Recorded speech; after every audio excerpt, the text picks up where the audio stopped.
ငယ်ကလူကြီးတွေပြောပြတတ်တဲ့ဒန်တာရီတွေထဲမှာရေအောက်ကမြို့ကြီးတွေမော်ဆန်တဲ့နေရာတွေအကြောင်းကြားဖို့ကြမှာပါအရင်ကတော့ဒါတွေကိုစိတ်ကူးရင်ပုံပြင်တွေလို့ပဲအားလုံးကသတ်မှတ်ခဲ့ကြတာပါဒါပေမဲ့သိပ္ပံပညာနဲ့ရှေးဟောင်းသုတေသနတွေကဒီပုံပြင်တွေဟာတကယ်ရှိခဲ့ကြောင်းသက်သေပြလိုက်တဲ့အခါမှာတော့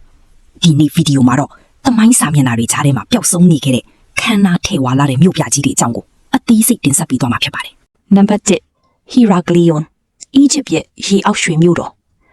်ဒီမြို့ဟာအီဂျစ်ပြည်ရဲ့အထူးစိတ်ကမ်းမြို့ကြီးဖြစ်ခဲ့ပြီးတော့ဂရိနဲ့အီဂျစ်ကုန်သွယ်မှုရဲ့ဗဟိုချက်မဖြစ်ခဲ့ပါတယ်။ဤမြို့သည် Alexandria ၏အရှေ့မြောက်ဘက်32မိုင်ခန့်အကွာရှိနိုင်မီ Canopic Mount တွင်တည်ရှိပါတယ်။မြို့တည်ဆောက်ပုံနဲ့ခန္ဓာမှုအပိုင်းမှာဆိုရင်လေဒီမြို့ကြီးဟာနိုင်မြဝကျွန်းပေါ်မှာတည်ရှိပြီးတူးမြောင်းပေါင်းများစွာနဲ့ချိတ်ဆက်ထားတဲ့ကျွန်းစုမြို့တော်တစ်ခုပါ။မြို့လယ်မှာကြီးမားလာတဲ့အမွန်ဂရက်နက်ဖျားကျောင်းကြီးရှိပြီးအဲ့ဒီခေတ်ကဖာရိုဘီယင်တွေနန်းတက်ပွေကျင်းပတဲ့နေရာလေးဖြစ်ပါတယ်။လူနေမှုအစဉ်အတန်းအလွန်ကျွဲဝါးတဲ့မြို့ဖြစ်ပါတယ်။တူးဖို့တွေးရှိချက်အရာရွှေတင်းကားတွေကျောင်းမြင့်ရတနာတွေနဲ့ကဘာအရရက်ကလာတဲ့ကုန်ပစ္စည်းတွေတွေ့ရတာကြောင့်အထက်တန်းစားဆန်းနဲ့လူနေမှုတစ်ခုထွန်းကားခဲ့ကြောင်းထင်ရှားပါတယ်။ဒီမြို့ကြီးရဲ့ပျက်စီးသွားပုံကလည်းအရန်ကိုထူးဆန်းလာပါတယ်။ AD 8ရာစုမှာငလင်ကြီးတစ်ခုအပြင်းထန်လှုပ်ခတ်ခဲ့ပြီးတော့ဆူနာမီလိုင်းတွေရိုက်ခတ်ခဲ့ပါတယ်။အဲ့ဒီချိန်မှာပဲမြို့တည်ထားတဲ့မြေကြီးကရွှံစည်းမြေ liquefaction အဖြစ်ကိုပြောင်းလဲသွားပြီးတဲ့နောက်မှာတော့မြို့ကြီးတစ်မြို့လုံးကရေအောက်ထဲကိုတဖြည်းဖြည်းနစ်မြုပ်သွားခဲ့တာဖြစ်ပါတယ်။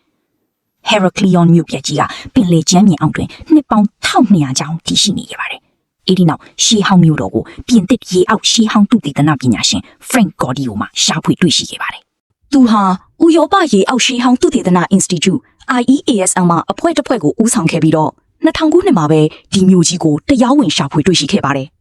ရှေးဟောင်းသုတေသနပညာရှင်များရဲ့အဆိုအရတော့အခုအချိန်မှာမြို့ရဲ့900ခန့်ကိုသာယခုအချိန်အထိရှာဖွေတွေ့ရှိထားပြီးဖြစ်ကြောင်းခန့်မှန်းထားပြီးမြို့အစိပ်အပိုင်းအများစုကတော့ပင်လယ်ကျမ်းပြင်အောက်ထဲမှာနှမြုပ်ဆဲဖြစ်ပြီးယနေ့ထက်အထိဆက်လက်ပြီးတော့ရှာဖွေတူးဖော်နေကြဆဲဖြစ်ပါတယ်။ပွန်ပေရောမအင်ပါယာရဲ့အချိန်ခေတ္တရပ်တန့်သွားသောမြို့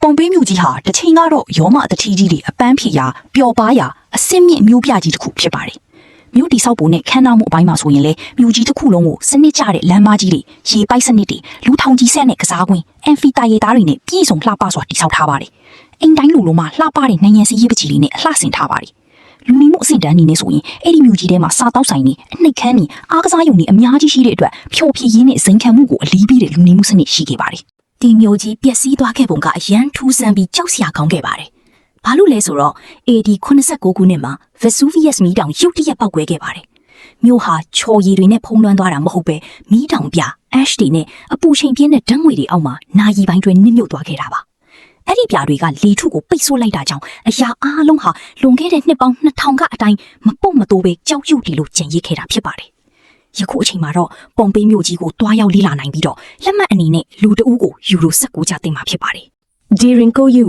မြေအောက်ကအံ့ဖွယ်မြို့တော်ဒီမြို့တော်ကြီးကတော့တူရကီနိုင်ငံကပ္ပဒိုးရှားမှာရှိတဲ့အေးယားမှမြေအောက်မြို့တော်ကြီးတစ်ခုဖြစ်ပြီးတော့ကမ္ဘာပေါ်မှာအံ့ဩဖို့အကောင်းဆုံးမြေအောက်ပြည်သူကလက်ရတစ်ခုဖြစ်ပါတယ်။မြို့တိဆောက်ပုံကလည်းအရန်ထူးခြားပါတယ်။ဘာဖြစ်လို့လဲဆိုရင်ဒီမြေအောက်မြို့တော်ကြီးဟာမြေအောက်ထဲကို18ထပ်ပေပေါင်း280ခန့်အထိတူးထားပြီးတော့တိဆောက်ခဲ့တာပါ။အလွန်အံ့ဩဖို့ကောင်းတာကဒီလောက်နှက်တဲ့နေရာမှာလေကောင်းလေတန်းရဖို့အတွက် ventilation shafts လို့ခေါ်တဲ့လေဝင်လေထွက်ပြင်ပေါင်း15000ကျော်ကိုစနစ်တကျထည့်သွင်းထားတာဖြစ်ပါတယ်။ဒီမြို့တော်ကြီးမှာဆိုရင်လူပေါင်း2000ကျော်နေထိုင်နိုင်ပြီးအထဲမှာဖျားကျောင်းစာတင်ကျောင်းဝိုင်ချက်ဆက်ယုံစပားကြီးနဲ့တရိတ်ဆန်ခြံတွေထိပါဝင်ပါတယ်အပြင်ကရန်သူတွေလိုက်မလာနိုင်အောင်အတွင်းဘက်ကပဲဖွင့်လို့ရတဲ့တန်နဲ့ချီလေးလံနဲ့ကြောက်တုံးတကားကြီးတွေရှိပါတယ်ဒီမြို့ကြီးဟာရုတ်တရက်ပျက်စီးသွားတာမျိုးမဟုတ်ပဲရာစုနှစ်ပေါင်းများစွာစစ်ပေးရှောင်ဖို့အတွက်နဲ့တုံးခဲ့ကြတာပါ1923ခုနှစ်မှာ Greek တူရကီလူမျိုးလဲလှယ်မှုဖြစ်ပြီးနောက်ပိုင်းမှာတော့လူသူမရှိတော့ပဲစွန့်ပစ်ခြင်းခံခဲ့ရတာဖြစ်ပါတယ်မြို့တော်ကြီးကိုတော့1960ပြည့်လွန်နှစ်များတွင်ဒေသခံတဦးကသူ့ရဲ့နေအိမ်ကိုပြန်လည်ပြုပြင်နေစဉ်အချိန်အတွင်းနိုင်ငံတစ်ခုနောက်ကွယ်မှာရှိတဲ့ဥမင်လှိုင်ကောင်းတွေနဲ့ဆက်ဆက်နေတဲ့အခန်းတစ်ခုကိုမတော်တဆရှာဖွေတွေ့ရှိရကနေပြီးတော့တွေ့ရှိခဲ့တာဖြစ်ပါတယ်။အခုချိန်မှာတော့ဒီရင်ကူယူကိုတွားရောက်လဲပတ်နိုင်ပြီးတော့အများပြည်သူတွေစိတ်တိုင်းကြလေ့လာနိုင်ဖို့ဖွင့်လှစ်ပေးထားပါတယ်။ဒါပေမဲ့အချို့ဥမင်လှိုင်ကောင်းတွေဟာအလွန်ကျဉ်းမြောင်းပြီးမျက်နှာချက်တွေဟာအရန်နှိမ်လို့နာကြောင့်တတိထားပြီးတွားရောက်လဲပတ်တင်ပါတယ်။ကြောက်တောင်တွေကနှင်းစီအောင်မြို့တော်ဒီမြို့တော်ကြီးကတော့ဂျော်ဒန်နိုင်ငံရဲ့သဲကန်တာယာထဲမှာရှိတဲ့ကြောက်တောင်ကြီးတွေကိုထွင်းထူတည်ဆောက်ထားတဲ့မြို့ပါဒီမြို့တော်ကြီးကိုတည်ဆောက်ဖို့အတွက် Nabateans လူမျိုးတွေဟာကြောက်တောင်နိုင်ငံတွေကိုအပေါ်ကနေအောက်တိတိကျကျထွင်းထူပြီးနန်းတော်ကြီးတွေဂူသင်းချိုင်းတွေကိုပါတည်ဆောက်ခဲ့ပါတယ်အထူးခြားဆုံးကတော့ကန်တာယာထဲမှာရေရရှိဖို့အတွက်မိုင်ပေါင်းများစွာရှည်ရတဲ့ရေတွယ်တထား aqueducts တွေနဲ့ရေလောင်ကန်စနစ်တွေကိုဖန်တီးခဲ့တာဖြစ်ပါတယ်။လူနေမှုအဆင့်တန်းမှာဆိုရင်လည်းဒီမြို့ကြီးဟာအမွှေးနှံတာနဲ့ပိုးတဲ့ကုန်သွယ်မှုလမ်းကြောင်းပေါ်မှာရှိတာကြောင့်အလွန်ချမ်းသာတဲ့မြို့ဖြစ်ပြီးတော့ Greek, Roma နဲ့ Egypt ယဉ်ကျေးမှုတွေပေါင်းစပ်နေတဲ့အဆင့်မြင့်ဘီသူကလက်ရာတွေကိုသုံးစွဲခဲ့ကြပါတယ်။ဘလောက်ပဲခန္ဓာခဲ့ပါစီအချိန်တိုင်းရင်တော့ပျက်စီးရသည်မြဲပါပဲ။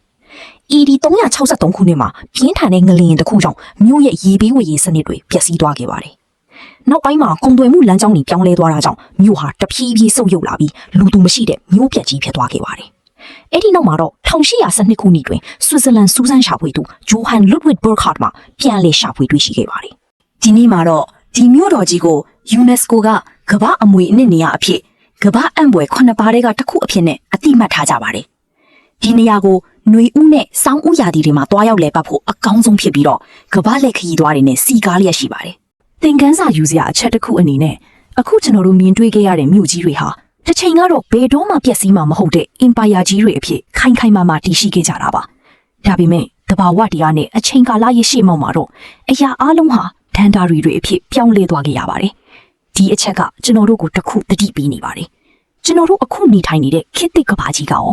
နောက်နှစ်ပေါင်းထောင်ချီကြာတဲ့အခါမှာဒန်တာရီတစ်ခုဖြစ်မသွားဘူးလို့ဘယ်သူပြောနိုင်မလဲအခုလိုအဆုံးထိကြည့်ရှုပေးတဲ့အတွက်ကျေးဇူးတင်ပါတယ်